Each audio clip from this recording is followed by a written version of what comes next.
Here's a question nobody asks out loud. What happens when a car doesn't just win, but wins so badly, so consistently, so completely, that the organization running the sport has to sit down and rewrite the entire rulebook just to make it competitive again? Not once. 8 times. 8 drivers. 8 machines. 8 moments in NHRA Pro Stock history where one car made everyone else look like they showed up to the wrong race. Some of these stories end in triumph. Some end in tragedy. And at least, one of them ends with a hammer going through 7 engines the night before a national event. These are the 8 most dominant Pro Stock cars the NHRA couldn't stop. Pro Stock was built on one promise: the best car, the best driver, the best engine combination wins. No handicaps, no excuses. Just go.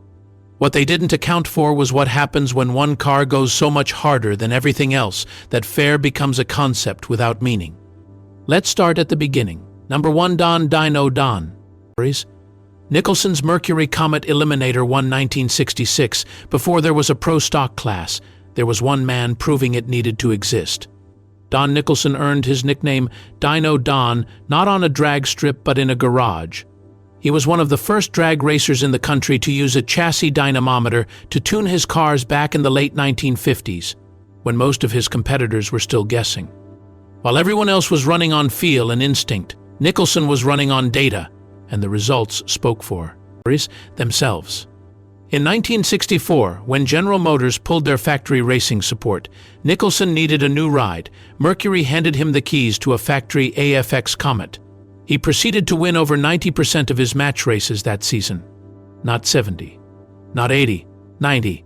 That year, Drag Racing magazine ran a poll naming him the #1 fan favorite and drag strip draw in the entire country. He repeated that title in 1966 and 1967. But it was 1966 that made history. Mercury commissioned the log. Brothers out of Detroit to build Nicholson a purpose-designed tube chassis Comet with a one-piece flip-top body. They called it the Eliminator 1. And that name wasn't decoration.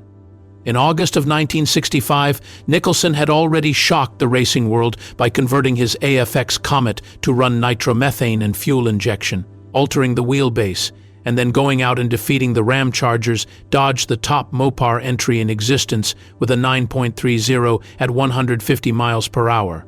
The crowd didn't know what they were watching. The competition certainly didn't know how to beat it. Then the 1966 Comet arrived. Nicholson's Eliminator 1 was rarely defeated that entire season. It ran the first 7-second elapsed time in funny car history. It was so dominant that drag racing historians have said repeatedly if Nicholson had competed in the era of full national event schedules, his win total would have rivaled John Force in Funny Car and Warren Johnson in Pro Stock. The NHRA didn't ban the car outright.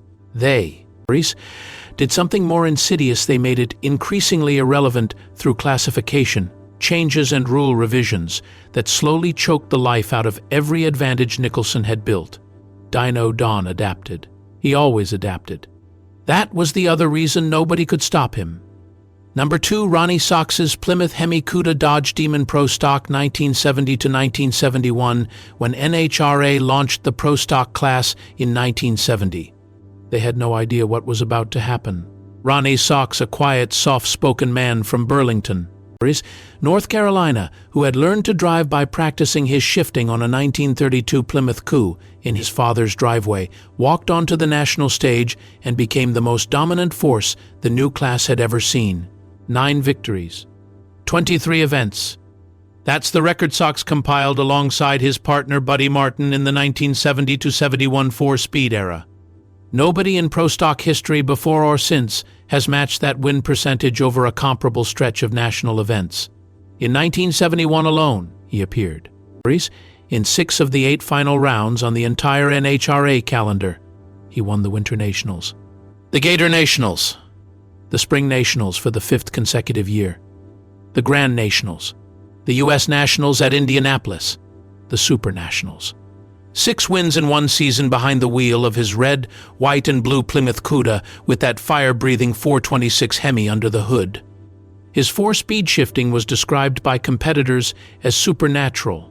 Teammates, rivals, even journalists who covered the sport said they had never seen anyone row through the gears with Ronnie Socks's speed and consistency. He didn't miss shifts. He didn't lose time at the top of gears. Every pass was mechanical perfection. And so NHRA did what organizations do when one competitor makes the class look broken.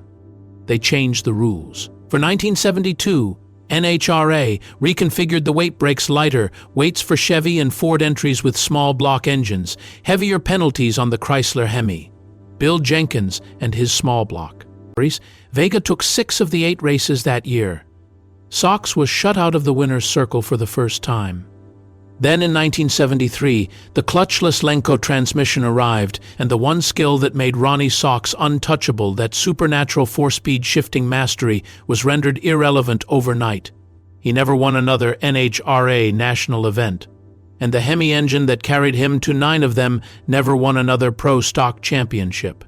Plymouth had predicted it perfectly years earlier. When NASCAR banned their Hemi, the company ran a national ad that read, "If you can't beat them, outlaw them." Number 3, Bill Grumpy Jenkins Chevrolet Vega, Grumpy's toy 1972. His nickname was Grumpy. And if you were racing against him in 1972, that nickname was the most terrifying word in the English language. Bill Jenkins was not just a driver. He was a mechanical engineer formally trained at Cornell University, though he left before earning his degree, and he applied every ounce of that. Engineering precision to building drag racing engines and chassis in ways his competitors simply could not match. His innovations weren't just incremental improvements. They were category-defining leaps that every team eventually had to copy or fall behind permanently. In 1972, NHRA changed the rules to allow cars with small block wedge engines to run at a lighter weight classification. Jenkins saw the opening before anyone else. He built the first tube chassis Pro Stock car in the classes. History: a 1972 Chevrolet Vega he called Grumpy's Toy, fitted with a 331 cubic inch small block V8. He showed up to the Winter Nationals with an untested car, qualified an embarrassing 17th out of 32 entries with a 9.90 second pass, made some last-minute suspension adjustments overnight, and then went out on race day and ran low 9.6 seconds. He won the Winter Nationals. Then he went on to win 6 of the 8 national events that season, earning an almost unimaginable $250,000 in total prize and manufacturer support money, which matched Wilt Chamberlain as the highest-paid professional athlete in the United States that year. He was the first drag racer to receive mainstream national media coverage, appearing in Time magazine. He also did something that season no driver had ever accomplished: 250 consecutive runs without missing a single manual transmission shift. His innovations on that Vega alone changed the DNA of Pro Stock permanently. The first dry sump oiling system, the first. MacPherson strut front suspension, gas port pistons, slick shift transmissions.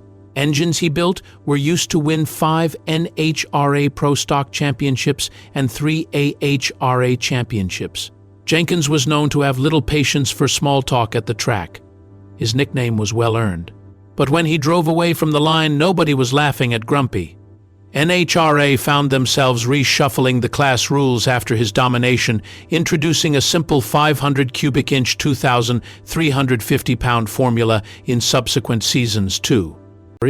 Level the field. They leveled it, but they never forgot what Jenkins had shown them was possible. Number 4, Bob Glidden's Ford Pinto Ford Fairmont Pro Stock 1974 to 1980 10 championships. 85 national event victories. 5 in a row from 1985 to 1989. Those are the numbers. But the numbers don't tell you what it actually felt like to race against Bob Glidden. Glidden didn't have a factory behind him the way some of his rivals did. He had a garage.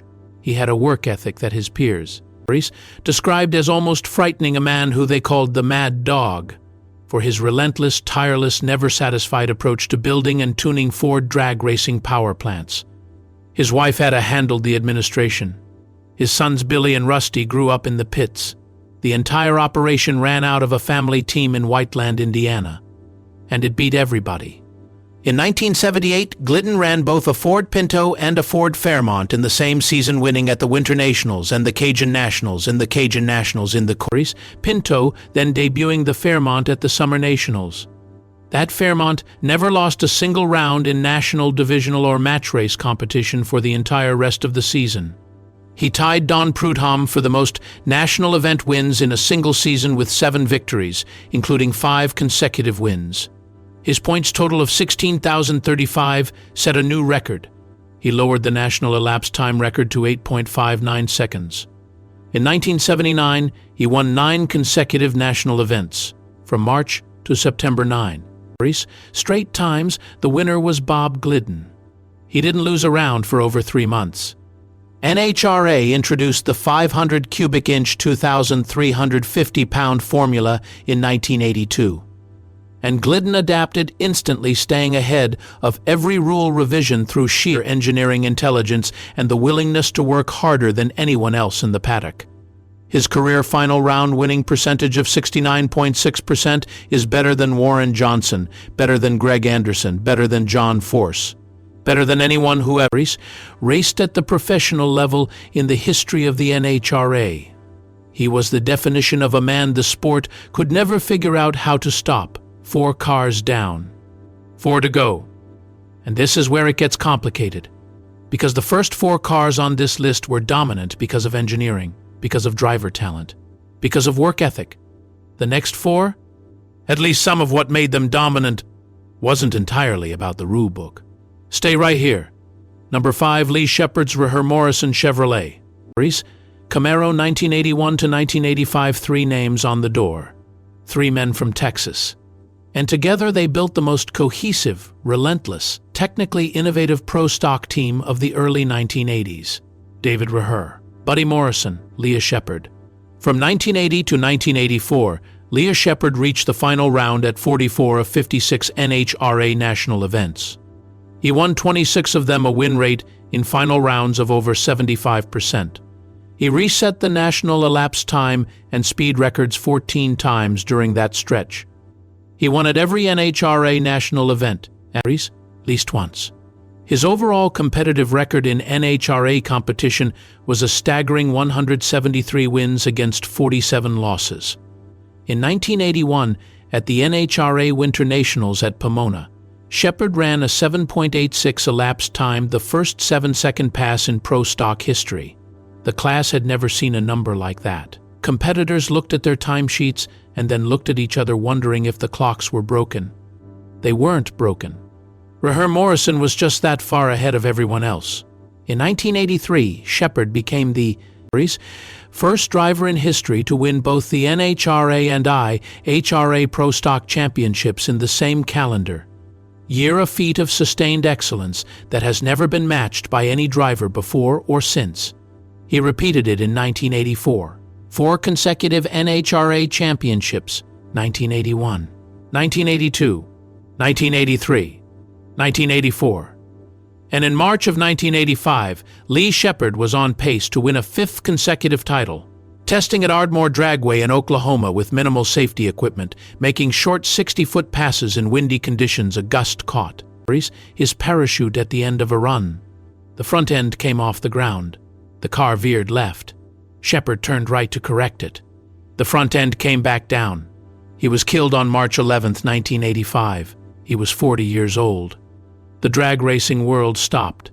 At the Gator Nationals, the next event on the NHRA calendar, the entire pro stock field lined up on the track before eliminations began, standing still, in silence, for the man who had made all of them better simply by existing. David Reher and Buddy Morrison continued racing in his honor. But as people who were there have said many times since, they never quite recovered from losing him. Nobody did. Number 6, Darrell Alderman and Scott Jeffrey in Wayne County Speed Shop Dodge Avenger 1991 to 1994. There has never been a pro stock team quite like the Prow-Ike Dodge boys, and there has never been a pro stock story quite as complicated, quite as dark, or quite as unresolved as theirs. Darrell Alderman won 11 national events in 1991, a single season. Record that still stands. He led the championship standings from February to October without ever once trailing another competitor. His margin at season's end was over 3,000 points. Numbers like that don't happen in pro stock. They happened for Alderman and the Wayne County Speed Shop Dodge because, according to a loud and credible segment of the racing world, the cars were running hidden nitrous oxide systems of extraordinary sophistication, completely invisible to standard tech inspection. When Alderman was suspended for the 1992 and 1993 seasons following a federal cocaine conviction, the NHRA placed Scott Jeffrian in the team's second car, and the dominance barely skipped a beat. Jeffrian finished runner-up in the championship in 1992 and 1994. In September 1992, he became the first pro stock driver in history to break the 7.10-second barrier, a 7.099-second pass at Maple Grove Raceway. He scored a career-high 6 wins in 1994 alone. Together, Alderman and Jeffrian gave Mopar the most formidable 1-2 punch the pro stock class had ever seen. They were good-looking, fan-friendly, accessible at every national event. Chrysler's PR machine loved them. Fans called them Butch and Sundance. Warren Johnson called the Dodges something else. He called them Jeeps. Then came May 17, 1995. Someone broke into the Wayne County Speed Shop the night before the team was leaving for Englishtown, New Jersey, and used a sledgehammer to destroy every engine the team owned. 6 or 7 blocks, the reports varied, all destroyed. Water jackets cracked. Oil galleries ruined. Intake manifolds shattered. Spray paint on the walls. See you in E-Town, and an Oldsmobile symbol. Warren Johnson won the championship that year. The break-in was never solved. The nitrous allegations were never officially confirmed. The NHRA never found a violation. And Jeffrian, one of the most genuinely liked men in the paddock, died of a heart attack in 2006 at just 40 years old. Some questions in drag racing never get answered. This is the loudest one. Number 7, Warren Johnson's AC Delco Oldsmobile Cutlass Pontiac Firebird 1992 to 1997, if Alderman and Jeffrian were the story everyone talked about, Warren Johnson was the story everyone studied. 6 championships, 97 national event victories, the second most wins of any pro stock driver in NHRA history. The man his peers called the Professor, not as a nickname, but as a genuine statement of fact about what he was doing in his engine room in Buford, Georgia, that nobody else had figured out yet. Johnson won his first NHRA Pro Stock Championship in 1992 behind the wheel of his beautiful AC Delco Oldsmobile Cutlass, a car he later called probably the best GM produced for pro stock racing. The aerodynamics were exceptional. The engine, built entirely in-house by Johnson himself, was the most precisely developed power plant in the class. He won back-to-back titles in 1992 and 1993. Then the Wayne County controversy exploded, and 1994 went to Alderman. Then came 1995 and the break-in. And Johnson won the championship again, gaining over 500 points in the second half of the season after the Dodge team was eliminated.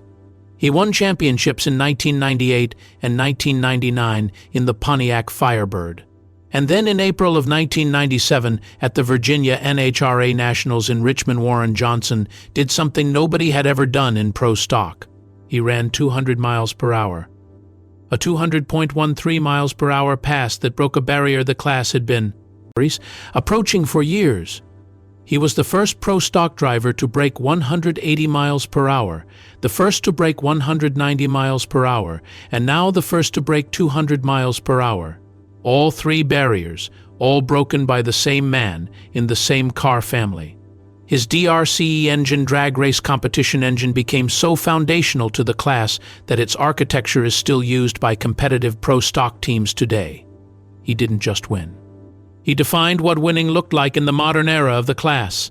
NHRA responded to his dominance the way they always responded: rule adjustments, weight revisions, RPM limits. Johnson kept winning anyway. Not always the championship, but always in contention, always relevant, always one of the fastest cars on the property. He raced in 303 consecutive events. He never missed a start. That kind of dedication doesn't respond to rulebook changes. Number 8, Scott Jeffrien's Wayne County Speed Shop Dodge Avenger 1992 to 1994.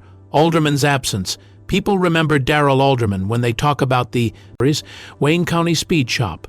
They remember the 11-win season. They remember the controversy. They remember the hammer. What gets forgotten, what deserves to be remembered on its own terms, is what Scott Jeffrien did while Alderman was gone. Darrell Alderman is suspended. The NHRA places Jeffrien in the team's Dodge Avenger with enormous expectations and zero certainty about whether the car would continue to perform without its star driver. Scott Jeffrien made sure nobody had to wonder. In 1992, he finished runner-up in the championship, keeping the Wayne County Dodge at the absolute top of the Pro Stock field without Alderman. That same September, at Maple Grove Raceway in Pennsylvania, Jeffrien became the first driver in NHRA Pro Stock history to break the 7.10 second barrier, a 7.099 second pass that reset what everyone thought was possible in the class. In 1993, he held his ground again, finishing third in points. Then in 1994, when Alderman returned and the two became teammates. As the full Dodge Boys unit, Jeffrien scored a career-high 6 national event victories in a single season. 6 wins, and he still finished second in the championship because Alderman won it. He appeared in 28 final rounds across his entire career, including 10 consecutive final rounds before scoring his first win, defeating Pro Stock legend Bob Glidden in Memphis in 1993. His career lasted more than 200 races and spanned from 1987 through 2004. Jeffrien was described by Warren Johnson's own son Kurt after his death as one of the 5 most important people in his life. His teammate Kurt Johnson called the day Jeffrien died like losing a finger. He was charming, he was fast, he was genuinely loved in every paddock he ever drove through. And for 3 years, while the most controversial driver in Pro Stock history sat on the sidelines, Scott Jeffrien kept the most controversial car in Pro Stock history at the very top of the sport. That, on its own, deserves to be remembered. 8 cars, 8 drivers. 8 moments where the NHRA looked up from its rulebook and realized this car is not playing by the same game the rest of the field is playing. Some of them were stopped by rule changes. Some were stopped by tragedy. One was stopped by a hammer in the middle of the night, and one, the Professor Warren Johnson, was never fully stopped at all. But here's what every single one of these cars had in common. They didn't just race. They rewrote what was possible in the quarter mile. They moved the ceiling. They changed what other teams believed they had to build just to compete. And whether the NHRA wanted to admit it or not, every one of these machines made the sport better, richer, more memorable, and more worth watching than it would have been without them. The cars you can't stop are always the ones people remember longest. If this is the kind of drag racing history you live for, hit that subscribe button. Because next time we're going inside the Wayne County Speed Shop story in full, the championships, the allegations, the break-in, and the questions that nobody in NHRA has ever officially answered. That story is coming. I'll see you there.